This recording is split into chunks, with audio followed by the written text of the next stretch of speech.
নমস্কার বন্ধুরা, বাঙালি রান্নাঘরে তোমাদের সবাইকে স্বাগত।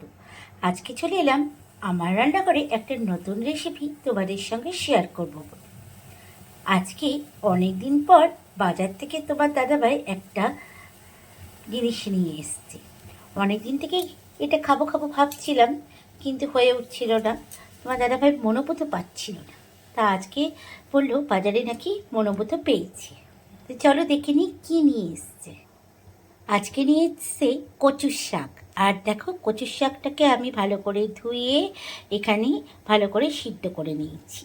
এবার চলো রান্নার পালা। তো কড়াইয়ে সর্ষের তেল দিয়ে দিয়েছি, এবার কচুর শাকটা তেলের মধ্যে দিয়ে দেব। তো কচুর শাকটা তেলের মধ্যে দিয়ে এখন একটু ভালো করে নাড়াচাড়া করবো, কারণ কচুর শাক থেকে তোমরা সবাই জানো জল বেরোয়, সেহেতু এখন তেলের মধ্যে একটু ভালো করে নাড়াচাড়া করি। এবার আমি কচুর শাকের জন্য ততক্ষণে মশলাটা বেটে নিই। এখানে বাটবো হচ্ছে, এখানে মিষ্টিতে আমি 1 চামচ জিরে দিয়েছি, 1 চামচ ধনে দেব, 1 চামচ ধনে দিলাম, আর এখানে আমি দিলাম আদা। আর দেব, কচুর শাক যেহেতু একটু মিষ্টি মিষ্টি খাই, সেহেতু বেশি লঙ্কা আমি এখানে দেব না। এখানে আমি 2 কাঁচা লঙ্কা দেব। এবার একসঙ্গে সব বেটে নেব। তো এখানে বাটনাটা বাটা হয়ে গেছে, এখান থেকে আমি বাটনাটা এখন কচুর শাকের মধ্যে দিয়ে দেব। তো এখন বাটনাটা দিয়ে দিলাম, আর ভালো করে কচুর শাকটার মধ্যে এখন নাড়াচাড়া করব। এবার আমি এর মধ্যে এক এক করে লবণ, চিনি আর হলুদ দেব। প্রথমে দিলাম আমি এখানে চিনির পরিমাণটা একটু বেশি দেবো, কারণ কচুর শাক মিষ্টি মিষ্টিই ভালো লাগে। আর কচুর শাকে ইলিশ মাছ ছাড়া কচুর শাক রান্না করাটা ঠিক জমে না, কী বলো? কিন্তু কি করব বলো, তোমার দাদাভাই আজকে ইলিশ মাছ নিয়ে আসেনি, তাই আজকে একটা নতুন পদ্ধতিতে কচুর শাকটা করছি। এইভাবেও কচুর শাক খেয়ে দেখো, ইলিশ মাছ ছাড়াও কিন্তু ভালো লাগে, বুঝেছো? তো চিনিটা দিলাম, এবার দিলাম আমি হলুদ, এবার দেবো স্বাদ মতো লবণ। এবার সব একসঙ্গে ভালো করে মিশিয়ে নেব। অনেকে ছোলা দিয়ে খায়, অনেকে চিংড়ি মাছ দিয়ে খায়, আর ইলিশ মাছ তো সবাই খায়, এটা তো বলার কথাই না, কারণ কচুর শাক হচ্ছে ইলিশ মাছ দিয়েই খায় সবাই। তো যাই হোক, আজকে কিন্তু আমি না চিংড়ি মাছ, না ছোলা, না ইলিশ মাছ কোনোটা দিয়েই কিন্তু করছি না, নতুনভাবে এটা করছি। আর এইরকমভাবে তোমরাও বাড়িতে বানিয়ে খাবে, আশা করি ভালো লাগবে। কচুর শাক এখানে আমার দেখো সব জলটা ভালো মতো শুকিয়ে গেছে। এবার একটা পাত্রের মধ্যে এটাকে ঢেলে রাখবো। এবার ওই কড়াইয়ের মধ্যেই আমি সর্ষের তেল আবারও দিলাম, তেলের পরিমাণটা একটু বেশি দেবে।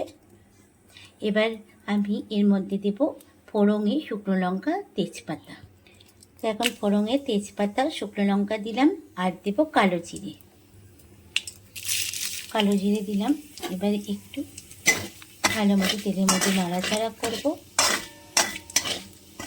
এবার দেব আমি পিউলির ডাল। এবার আমি এর মধ্যে দেব পিউলির ডাল। এবার পিউলির ডালটাকে একটু লাল লাল করে ভাজতে হবে। এইভাবে একবার কচুর শাক রান্না করে দেখো। ইলিশ মাছের মাথা দিয়ে বলবো না যে মানে তুমি ইলিশ মাছের মাথা দিয়ে কচুর শাক খেতে ভুলে যাবে, এ কথা বলবো না, তবে এইভাবে রান্না করলেও কিন্তু খেতে ভালো লাগে। নিরামিষের দিক যদি কচুর শাক করো, তাহলে এইভাবে রান্না করে খেয়ে দেখো, ভালো লাগবে। এবার পিউলি ডালটাকে একটু ভাজা ভাজা করব।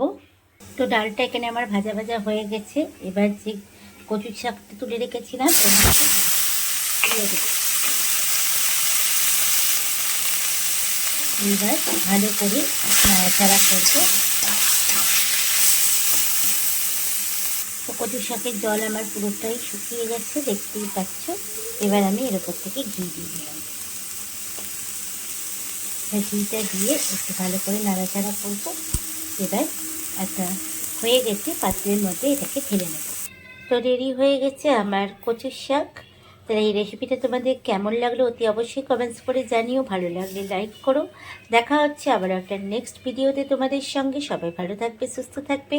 আর হ্যাঁ বন্ধুরা, আমার এই রেসিপিটা তোমাদের কেমন লাগলো আমাকে কিন্তু কমেন্টস করে জানাতে ভুলো না যেন। আর বাড়িতেও এইভাবেই রান্না করে খাও।